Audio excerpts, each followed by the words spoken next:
அவங்க திமுக கிட்ட கொடுத்த டிமாண்ட்ஸ்ன்னு என்னன்னு பார்த்தீங்கன்னா 2 ராஜ்யசபா கேட்டிருக்காங்க, 41 இல்லை 39 அசம்பிளி சீட்ஸ் கேட்டிருக்கிறாங்க. நான் வந்து அந்த அசம்பிளி சீட்ஸை விட அந்த 2 ராஜ்யசபாவை தான் நான் ஃபோக்கஸ் பண்ணுவேன். ஏன்னா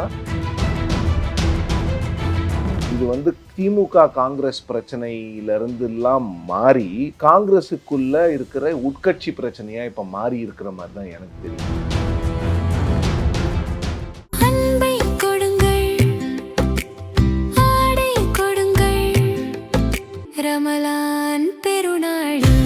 சூப்பர் சரவணா ஸ்டோர்ஸ். கர்கேவும் சோனியா காந்தி அவர்களையும் சொல்லி தான் வேணுகோபால் வந்தார். ஸோ அவங்களுக்கு வந்து இந்த அலையன்ஸ் வேணும்.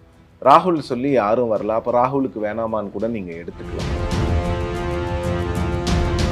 திமுக கிட்டேருந்து கிடைக்கிற தகவல் என்னன்னா, அவங்க டிமாண்டை இறக்காமே நாங்கள் எப்படி அவங்கள சீட் ஷேரிங்க்கு கூப்பிட முடியும், இல்லை திருப்பி 41 சீட்டு வந்து கேட்க போகிறாங்க, அதுக்கு தான் நாங்கள் தயாராக இல்லையே அப்படின்னு திமுக சொல்கிறாங்க. இப்போ எல்லாரும் சொல்லலாம் அங்கே வந்து பெருமளவில் ஒரு எழுச்சி இருக்குன்னலாம்.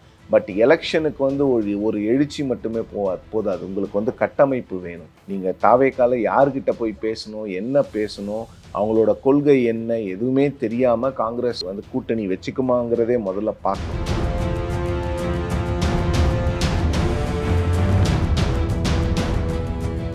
மின்னம்பலம் நேயர்களுக்கு வணக்கம். நான் விஷால் பொலிவர். இன்றைய நேர்காணலில் நம்மோடு இணைந்திருக்கிறார் டெக்கன் ஹெரால்டின் அசிஸ்டன்ட் எடிட்டர், மூத்த பத்திரிகையாளர் சிவப்பிரியன் அவர்கள். வணக்கம் சார். வணக்கம் சார்.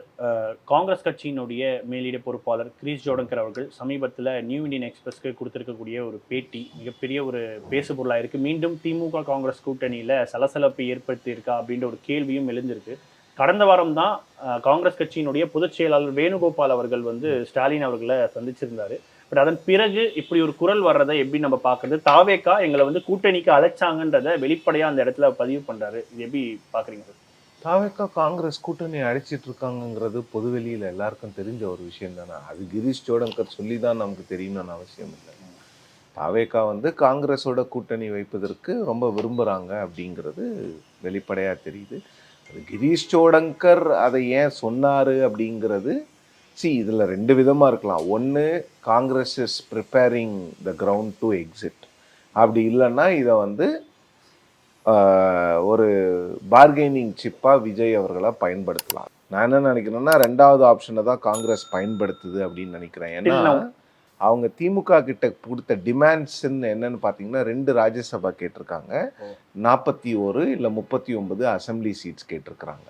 ஸோ நான் வந்து அந்த அசம்பிளி சீட்ஸை விட அந்த 2 ராஜ்யசபாவை தான் நான் ஃபோக்கஸ் பண்ணுவேன். ஏன்னா ஒரு தேசிய கட்சியாக காங்கிரஸ்க்கு வந்து ராஜ்யசபாவில் அவங்களுக்கு எண்ணிக்கைகள் வேணும்னும் போது காங்கிரஸ் வந்து திமுக கிட்ட போனால் ஒரு ராஜ்யசபா நிச்சயமாக கிடைக்கும். ஆனால் தாவேக்காவுக்கிட்ட போனால் அந்த ராஜ்யசபா கிடைக்காது. ஸோ அப்போ ராஜ்யசபா ஒன்று வேணுமா, இல்லை அசம்பிளி சீட்ஸ் கூட 25 திமுகவில் கிடைச்சதுன்னா தாவேக்காவில் அவங்களுக்கு 60லேருந்து 70 சீட்டு கூட கிடைக்கிறதுக்கான வாய்ப்புகள் இருக்கிறது. அது நான் இல்லைன்னு சொல்ல, அதில் நான் மாறுபடலை. ஆனால் வெற்றி வாய்ப்பு அப்படிங்கிறது எங்கே அதிகமாக இருக்கும்னு பார்த்தீங்கன்னா திமுக அலையன்ஸில் தான் காங்கிரஸை பொறுத்த வரைக்கும் வெற்றி வாய்ப்பு அதிகமாக இருக்கும். இங்கே வந்து தாவேக்காவுடைய தலைவர் விஜய் அவர்களும் திரு ராகுல் காந்தி அவர்களும் ஒன்றாக மேடை ஏறினால் அது வந்து எலக்ட்ரிஃபைங்காக இருக்குங்கிறதெல்லாம் நான் ஒத்துக்கிறேன். எந்த பிரச்சனையும் இல்லை. ராகுல் காந்திக்கு ஒரு இமேஜ் இருக்குது, விஜய் அவர்களுக்கு ஒரு இமேஜ் இருக்குது. ஆனால் இங்கே பிரச்சனை என்னன்னா, திமுக விட்டு வெளியில் போயிட்டு காங்கிரஸ் என்ன சொல்லும், யாரை திட்டி ஓட்டு கேட்பாங்க? திமுக ஆட்சி சரியில்லைன்னு சொல்லுவாங்களா? என்ன சொல்லுவாங்க?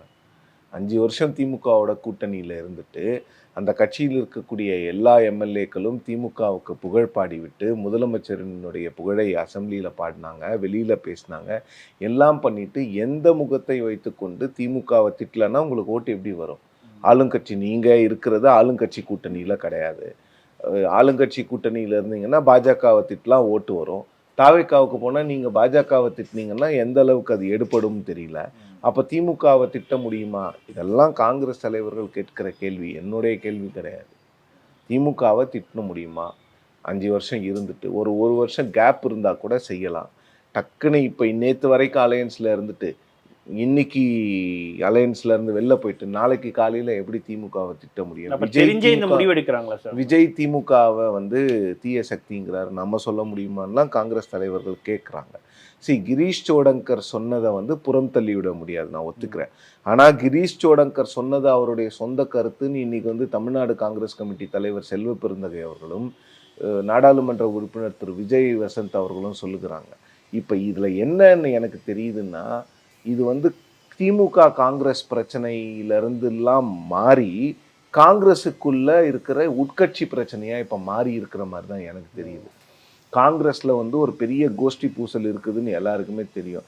இப்போ வந்து ஓல்டு கார்டா நியூ கார்டா அப்படிங்கிற சண்டை தான் இப்படி கூட்டணி சண்டையாக வெளியில் வர்ற மாதிரி நான் பார்க்குறேன். இல்லை எங்களுக்கு ராஜ்யசபாவும் வேணாம், எங்களுக்கு எதுவும் வேணாம்னு காங்கிரஸ் முடிவு பண்ணலாம், பண்ணாமல் இருப்பாங்களான்லாம் தெரியாது. இந்த கோஷ்டின்றது தமிழ்நாட்டை தானே சார் சொல்கிறீங்க? இல்லை, நான் அகில இந்திய லெவலில் கூட சொல்கிறேன். அகில இந்திய லெவல்லையே நீங்கள் பார்த்தீங்கன்னா கர்கே அவர்கள் தான் தலைவர். ஆனால் கர்கே அவர்களுக்கும் வேணுகோபால் அவர்களுக்குமான அந்த உறவு வந்து சரியான ஒரு நல்ல வேவ் லென்த்தில் இல்லை. அது கூட பிளே அவுட் ஆகலாம். ஏன்னா திரு செல்வ பெருந்தகை அவர்கள் வந்து கர்கே அவர்களுடைய சாய்ஸு. ஸோ இது எல்லாமே நீங்கள் பொருத்தி தான் பார்க்கணும். ஏன்னா இன்னைக்கு வந்து தாவேக்காவோட நாங்கள் போகிறோம்னு எந்த காங்கிரஸ் கட்சி தலைவரும் இது வரைக்கும் வெளியில் வந்து சொல்லலை, திருச்சி வேலுசாமியை தவிர. பிரவீன் சக்கரவர்த்தி கூட என்னன்னா தாவேக்கா ஒரு பெரிய ஃபோர்ஸ்ன்னு சொல்கிறாரே தவிர தாவேக்காவோட கூட்டணியான்னு கேட்டால் அது தலைமை முடிவு செய்யும். கிரீஷ் சோடங்கர் அதுதான் சார் சொல்கிறார் அந்த பேட்டியில். 40 வயதுக்கு உட்பட்டவர்களுக்கு மிகப்பெரிய ஒரு தாக்கத்தை அதெல்லாம் கிரீஷ் சோடங்கர் சொல்ல வேணாங்க, நமக்கே தெரியுங்க, எல்லாரும் பார்த்துக்கிட்டு. கூட்டணியில் இருந்துட்டு இப்படி இல்லை, அது தவறு தான், இல்லைன்னு யாருமே சொல்லலையே. அது திமுக பெருசாக ரசிக்கலை.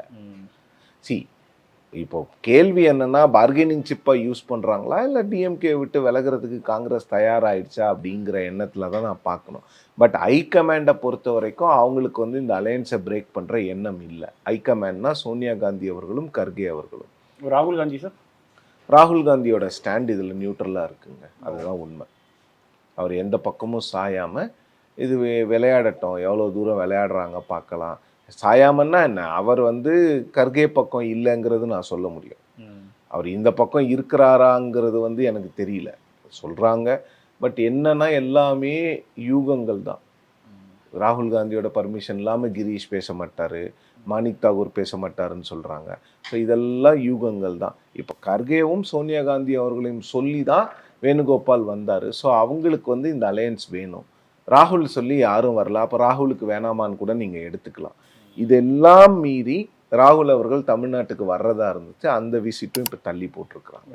ஸோ இப்போ எதனாலன்னா தலைவர்கள் வந்து கிளாரிட்டி கேட்டிருக்காங்க. 5ஆம் தேதி வரீங்க, அதுக்குள்ளே அலையன்ஸ் முடிவாகலைன்னா அது ஒரு பெரிய பிரச்சனையை உண்டாக்கும். நீங்கள் இங்கே வந்துட்டு நீங்கள் என்ன பேசுவீங்க? அலையன்ஸ் அதுக்குள்ளே தாவேக்காவோட போயிட்டீங்கன்னா ஓகே, தாவேக்காவை ஆதரித்து பேசிடுங்க. திமுகவோட போயிட்டீங்கன்னா திமுகவை ஆதரித்து பேசிடுவீங்க. ரெண்டும் நடக்கலைன்னா என்ன பண்ணுவீங்க? திமுகவை திட்டுவீங்களா, திமுகவை பாராட்டுவீங்களா, தாவேக்காவை திட்டுவீங்களா, தாவேக்காவை அவாய்ட் பண்ணுவீங்களா, இல்லை பாஜகவை மட்டும் திட்டிட்டு போவீங்களாங்கிற கேள்வி இருக்குல்ல. அந்த கேள்விக்காக தலைவர்கள் வந்து அந்த விசிட் இப்போ வேணான்னு முடிவு பண்ணுறாங்க. ஸோ காங்கிரஸில் அவ்வளவு குழப்பங்கள் போயிட்டுருக்கு. ஸோ ராஜ்யசபா சீட்டு அவங்க டிமாண்ட் பண்ணுறது, இன்னொன்று அதிகப்படியான எண்ணிக்கையிலான அசம்பிளி சீட்ஸை டிமாண்ட் பண்ணும்போது திமுகவுக்கு அதில் உடன்பாடு இல்லை. ஸோ இப்போ ஊப்லிங்ஸ் ஃபர்ஸ்ட், அவ்வளோதான்.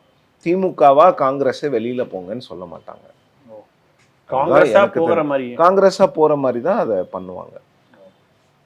அந்த சேச்சுரேட்டட் பாயிண்ட் அப்படின்றது மாதிரி எதுவும் அவங்க வைக்கலையோ? இல்லைங்க. காங்கிரஸ் வந்து 25 சீட்டெல்லாம் ஒத்துக்க மாட்டோங்கிறாங்க, திமுக 25 தான் கொடுப்போங்கிறாங்க. இப்போ யாராவது ஒருத்தர் பிளிங்க் பண்ணோம் ஃபர்ஸ்ட்.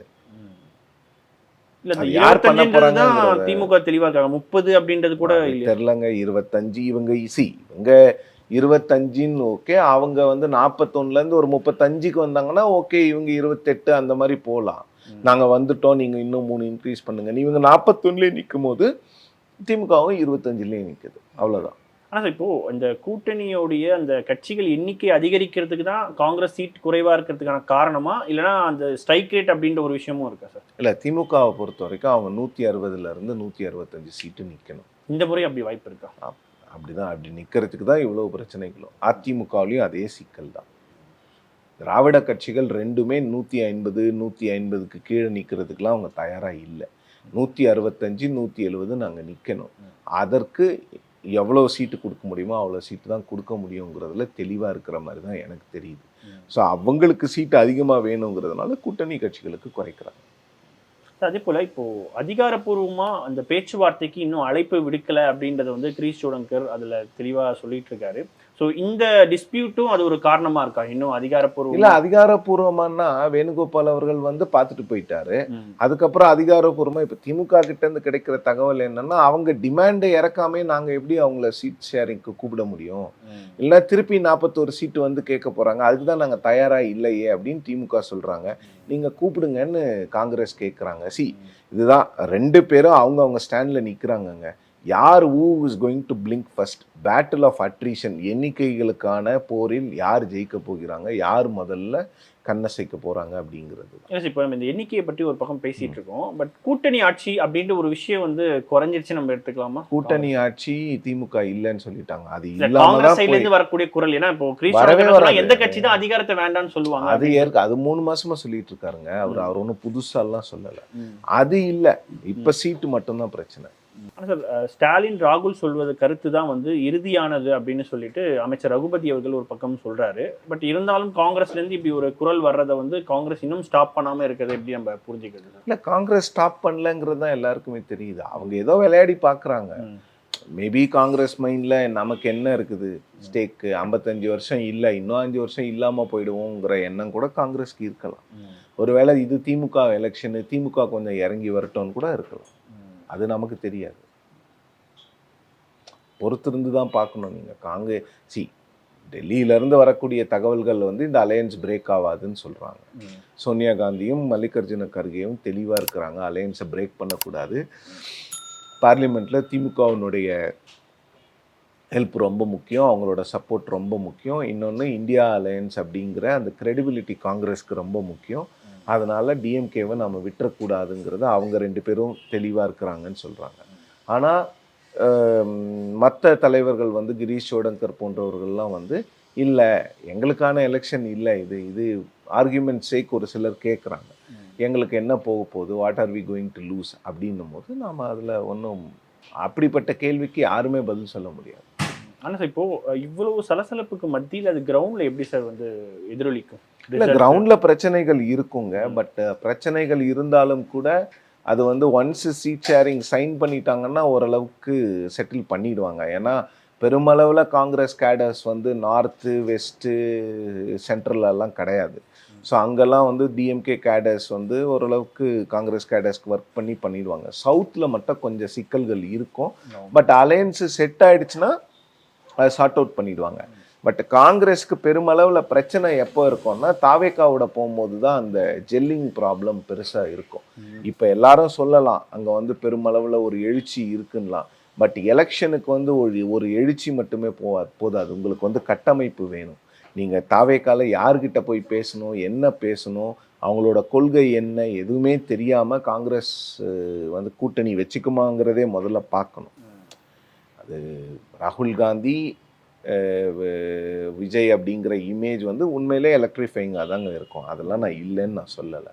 ஆனால் அது எந்த அளவுக்கு எடுபடும் அப்படிங்கிற விஷயமும் இருக்குது. ஆனால் இப்போது காங்கிரஸ் வந்து ஒரு 25 தொகுதியில் நின்னா கூட இவ்வளவு நாட்கள் அவங்க பேசின பேச்சுக்கள், இது வந்து திமுகவினுடைய கேடர்ஸ் வந்து அவங்களுக்கு வாக்களிக்கிறது, இந்த மாதிரி விஷயங்கள் தான் ஆகணுங்க. அவங்க ஆட்சி, அவங்களுக்கான எலெக்ஷன். அதனால தான் காங்கிரஸ் இவ்வளோ பேசுகிறாங்க. லோக்சபாவில் பேசுனாங்களா? ஏன்னா அது அவங்களுக்கான எலெக்ஷன், அப்போ எதுவும் பேச மாட்டாங்க. அசம்பிளி எலெக்ஷனில் மட்டும் சூஸ் பண்ணி ஏன் பேசுகிறாங்கன்னா, இது ஸ்டாலின் அவர்களுக்கான எலெக்ஷன், இது வந்து ஒரு அசம்பிளி எலெக்ஷன், இங்கே what are we going to lose அப்படிங்கிற எண்ணம் தான். சார், ஆனால் போல் சார், இவர் மாணிக்கம் தாக்கூர் அவர்களாக இருக்கட்டும், இவங்க எல்லாருமே வந்து ஒரு மாற்று கருத்துலாம் வச்சுருந்தாங்களே. இப்போது காங்கிரஸ் சைட்லேருந்து எந்த நடவடிக்கையும் எடுக்காதது ஒரு மிகப்பெரிய ஒரு குறையாக திமுக இருக்கும் இல்லையா? அதை விட்டுட்டு அவங்க இந்த ஷீட் ஷேரிங் வந்து காங்கிரஸ் ஒத்துக்கிட்டா போதும் அப்படின்னு அவங்க நினைக்கிறாங்களா? இல்லை, அதெல்லாம் அப்படி பார்த்தா திமுகவிலையும் நிறைய பேர் பேசியிருக்கிறாங்க. காங்கிரஸ் திருப்பி திமுகவில் ஆக்ஷன் எடுக்கணும்னு கேட்டாங்கன்னா அதெல்லாம் பண்ண முடியாதுங்க. அதெல்லாம் கட்சியில் ஓகே. இப்போ என்னன்னா, எலெக்ஷன் வரப்போகுது, சீட் ஷேரிங் எவ்வளோ சீக்கிரமாக முடிக்கணும், முடியுமா முடியாது, அவ்வளோதான் கேள்வி, வேறு எந்த கேள்வியும் கிடையாது. நிச்சயமாக சார், தொடர்ந்து பேசும். பல்வேறு கேள்விகளுக்கு நீங்கள் ஆழமாக பதில் பண்ணி நன்றி. நன்றி.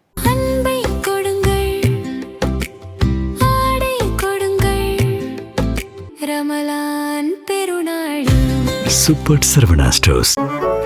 மின்னம்பலம்.com, தமிழின் முதல் மொபைல் பத்திரிகை.